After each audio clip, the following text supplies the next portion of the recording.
4월 20일 월요일 신명기 7장 12절부터 26절까지의 말씀입니다. 하나님의 명령은 가나안 족속들을 완전히 멸명하라는 것이었지요. 완전히 멸명하라, 진멸시키라 라고 하는 것입니다. 이는 구별된 백성들의 의무에 해당하는 것이지요.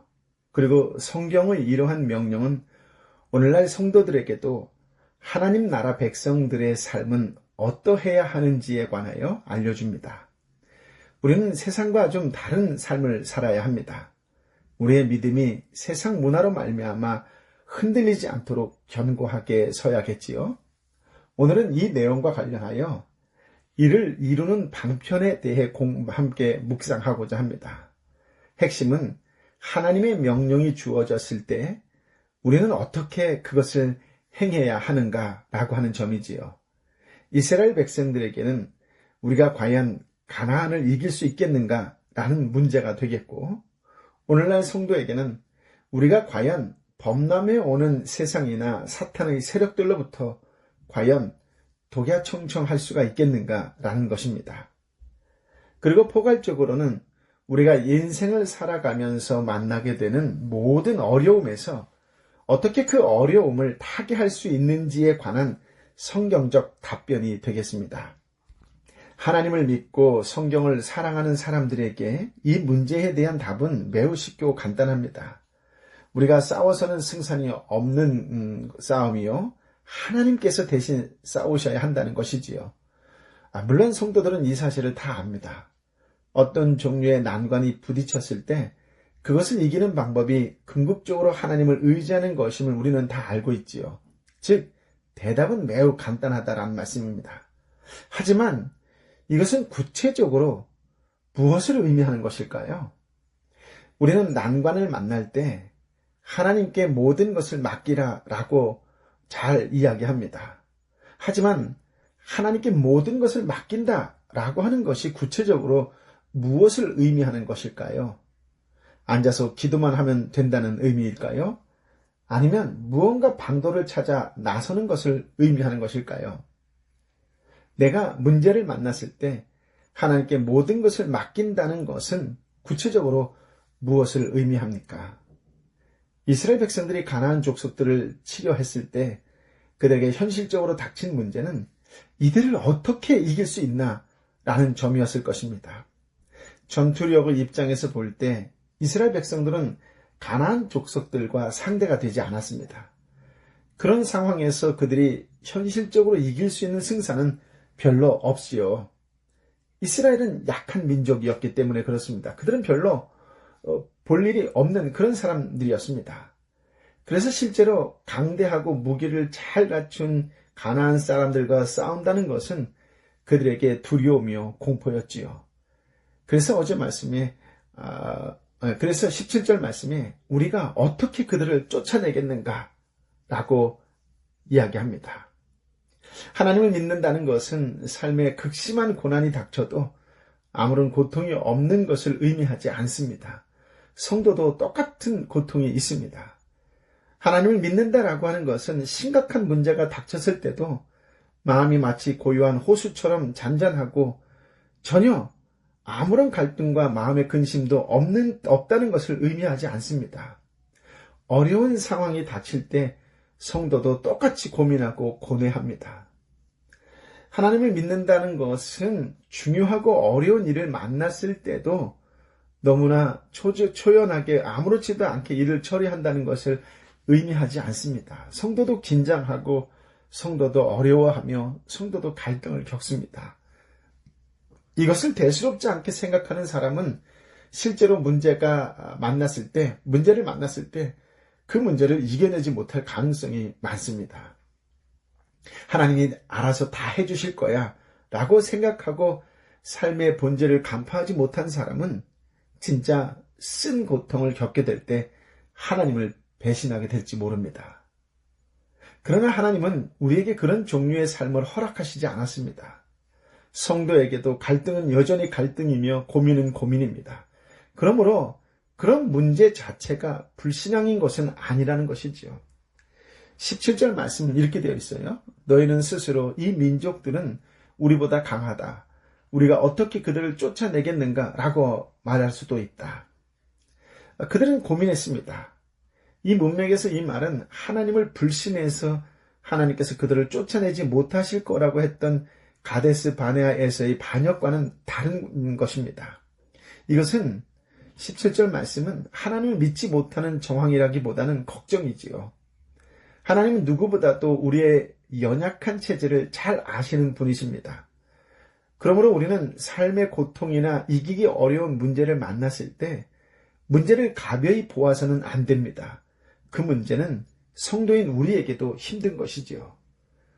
예를 들어 성도는 부도가 나도 가족이 죽음을 당해도 큰 사고를 만나거나 천재지변을 당해도 마음속에 하나도 슬픔과 어려움 없이 나는 하나님을 믿으니까 괜찮아 라는 마음이 아니라는 것입니다. 세상에 그런 사람은 없습니다. 만약 그런 사람이 존재한다면 믿음이 좋은 것이 아니라 정신이 좋은 사람이 아닐 것입니다. 성도의 아름다움은 고통을 못 느끼는 데서 오는 것이 아니라 고통 가운데에서도 하나님을 의지하는 데서 옵니다. 그러므로 이스라엘 역시 이 어려운 문제 앞에서 가나안 족속을 쳐서 멸해야 하는 이런 극한의 어려움 앞에서 고민할 수밖에 없었을 것입니다. 그래서 그들은 묻는 것이에요. 어떻게 그들을 쫓아내겠는가? 이에 대한 대답이 오늘 말씀의 주제입니다. 중요한 점은 하나님께서는 두리뭉실한 대답을 주지 않으세요. 하나님께서는 그저 구체적인 답변 없이 나만 믿어라 라고 말씀하시지 않습니다. 하나님께서는 우리가 육체를 입고 있는 약한 존재라고 하는 사실을 잘 아시기 때문이지요. 그래서 하나님께서는 우리에게 아주 구체적인 대답을 주십니다. 구체적으로 어떻게 해야 할 것인지를 가르쳐 주신다는 말씀이지요. 18절 말씀을 읽어볼까요? 그러나 그들을 두려워하지 말라.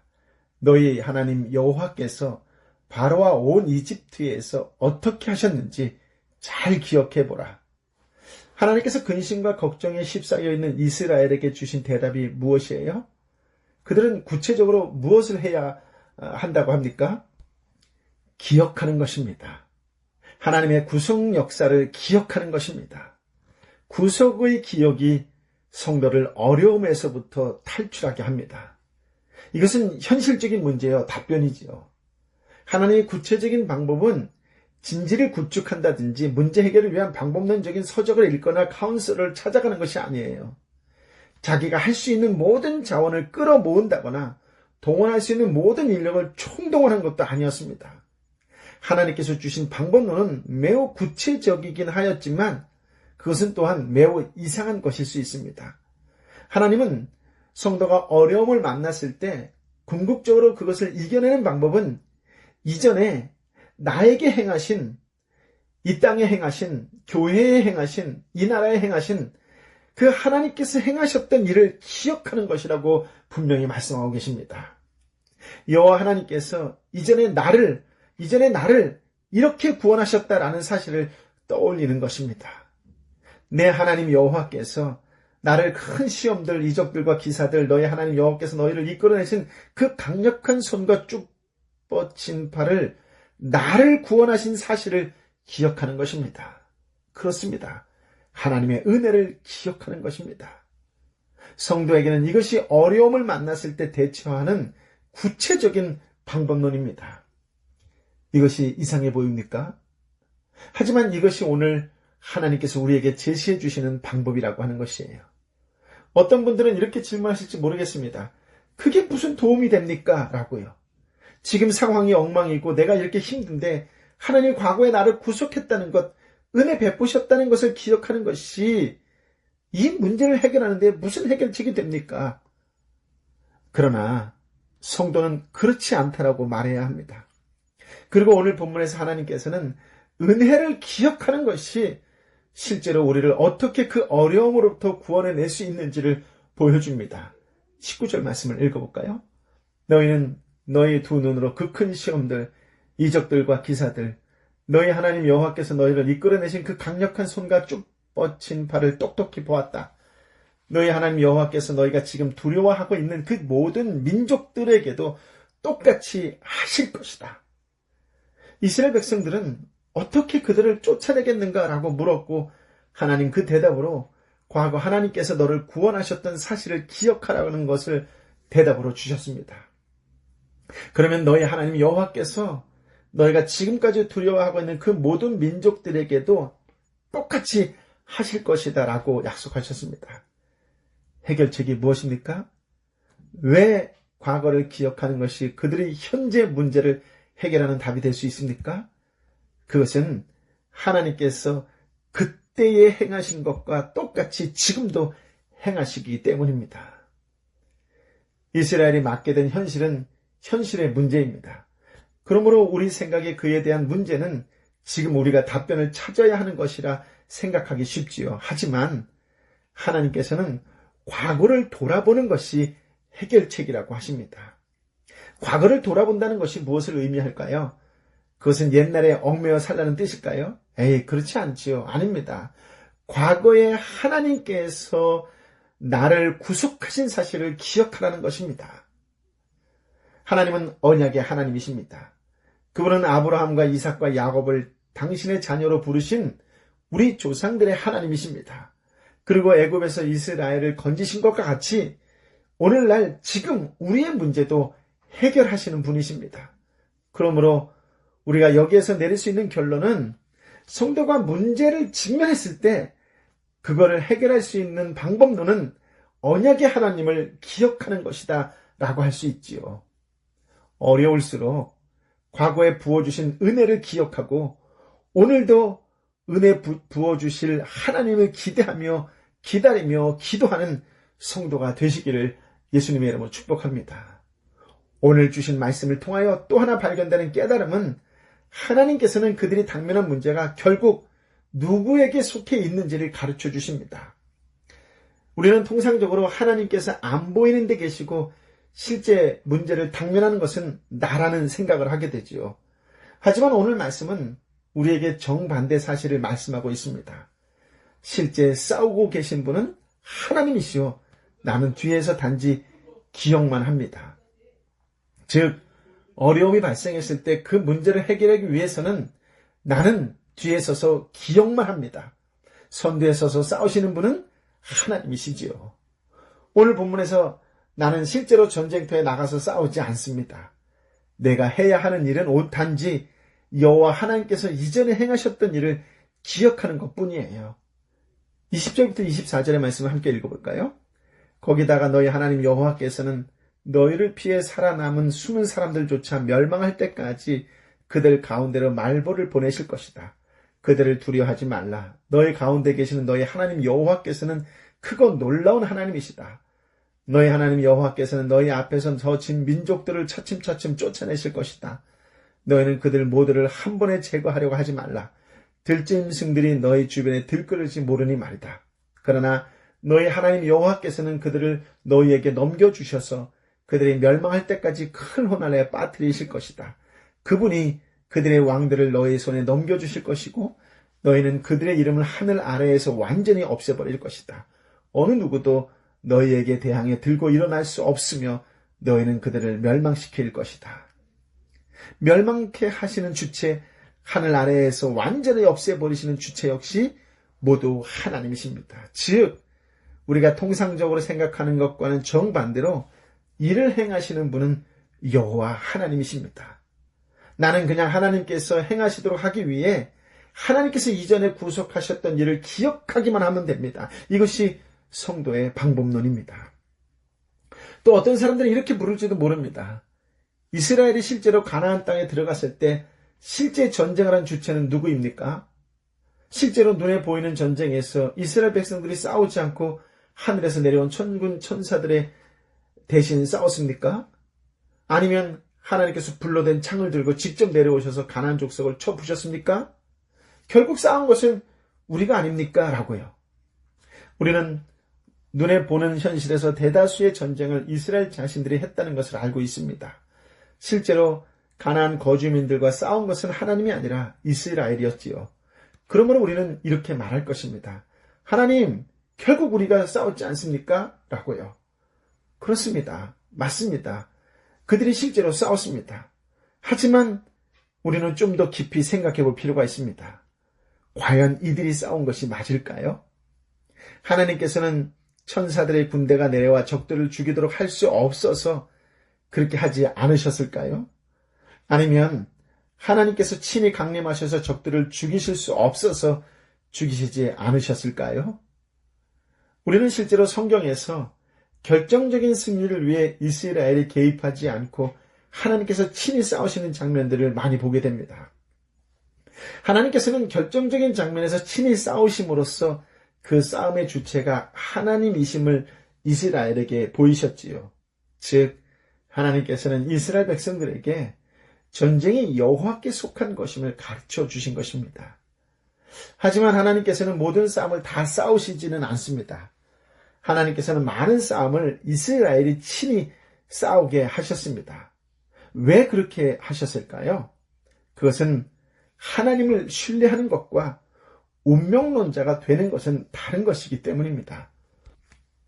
하나님께서는 자녀들인 우리가 모든 일이 하나님께서 행하시는 것임을 깨닫는 것과 함께 동시에 성도 자신도 자신의 일에 최선을 다해 살기를 원하십니다. 즉, 하나님이 싸우시니 나는 아무것도 하지 않는다라는 것이 아니라 겉으로 볼 때는 내가 싸우는 것처럼 보이지만 실은 하나님께서 싸우시는 것이다 라는 것을 우리가 알기를 바라시는 것입니다. 이스라엘이 직접 싸우는 것은 어떤 면에서는 신앙 고백을 증명하는 장면입니다. 그들은 모든 결정적 전투가 하나님께 속한 것임을 알기 때문에 자기가 친히 싸우는 전쟁에서조차도 그 전쟁이 여호와께 속한 것임을 고백하며 인식하며 싸우는지가 중요했습니다. 그들이 자기들의 손으로 싸우는 장면에서조차도 하나님께서 행하시는 것이다 라는 것을 알게 되기를 하나님은 바라셨습니다. 그러면 실제로 싸우시는 분은 누구십니까? 전쟁은 누구의 손에 있으며 누가 전장을 달리십니까? 누가 칼을 들고 적장의 머리를 치십니까? 그렇습니다. 하나님이십니다. 우리는 치열한 삶의 전투 속에 살아갑니다. 때로는 하나님의 명령에 따라 살아가는 것이 어렵고 힘들 때도 있지요. 그러나 하나님은 우리에게 분명히 말씀하십니다. 내가 너희를 위해 싸울 것이므로 너희는 구속하셨던 여호와 하나님을 기억하기만 하라. 우리가 하나님의 구속하신 기억 안에 머물러 있기만 하면 승리는 우리의 것입니다. 우리가 예수 그리스도 안에 있기만 하면 승리는 우리 것입니다. 라고 하는 메시지이지요. 하나님은 우리를 값없이 자녀로 받아주셨고 그 후에는 의심 없는 순종만을 원하십니다. 하나님께서 지금 우리에게 원하는 것이 단 한 가지 있다면 그 언약적 사랑 앞에 말없이 무릎 꿇고 그분께 순종하는 것입니다. 이를 행할 때 우리 앞에 있는 모든 싸움에 대하여 가장 강하고 날이선 검을 가지신 용사이신 하나님께서 우리의 대적들을 친히 싸우실 것입니다. 아멘? 그렇습니다. 어렵고 힘들수록 부어주신 하나님의 은혜를 기억하십시오. 오늘도 부어주실 하나님의 은혜를 기대하며 기도하는 소망 가득한 복된 인생이 되시기를 예수님의 이름으로 축복합니다. 아멘. 아버지 하나님, 참으로 능력의 말씀, 생명의 말씀을 허락하여 주시니 감사합니다. 힘들다, 어렵다라고 탄식하는 사람들이 많은 이때에 하나님께서 그동안 부어주시던 은혜를 기억하는 자가 되게 하여 주옵소서. 그 은혜에 대하여 반응하는 자가 되게 하여 주시어서 어떤 상관경 속에서도 말씀에 순종하는 믿음의 사람이 되게 하여 주옵소서. 우리의 순종으로 인하여 우리가 살아나고 공동체가 살아나고 교회가 살아나고 민족과 나라가 살아나는 놀라운 역사가 하나님의 역사가 일어나는 것을 오늘 나로부터 시작되는 것을 보게 하여 주옵소서. 오 성령이여, 이 땅 어느 곳에 있든지 간에 지금 있는 그 자리에서 만나는 사람을 축복하는 축복의 통로가 되고 주변을 축복하는 축복의 통로가 되고 열방을 향하여 축복의 기도를 올려드리는 신실한 그리스도인의 한 사람이 되게 하여 주옵소서. 예수의 이름으로 해결될지어다. 예수의 이름으로 열릴지어다. 예수의 이름으로 치유될지어다. 예수의 이름으로 회복될지어다. 오늘도 예수님과 함께 하는 복된 인생, 성령의 충만한 인생이 되게 하여 주옵기를 간절히 빌고 원하오니 성령이여 임하여 주옵소서. 이제는 우리 주님 예수 그리스도의 은혜와 아버지 하나님의 크신 사랑과 성령 하나님의 위로 역사 교통 충만하심이 어떤 상황 환경 속에서도 말씀의 사람, 기도의 사람으로 순종하며 주의 뜻대로 나아가겠노라고 선포하고 결단하는 하나님의 사람들 한 사람 한 사람 머리 위에 저들이 애통하는 심령으로 함께 기도하는 삼토와 일터의 사람들 가운데에 특별히 아파하고 힘들고 지쳐있는 내 사랑하는 형제와 자매 가운데에 열방의 선교사님과 선교지 위에 함께하여 주옵기를 간절히 축원하옵나이다. 아멘.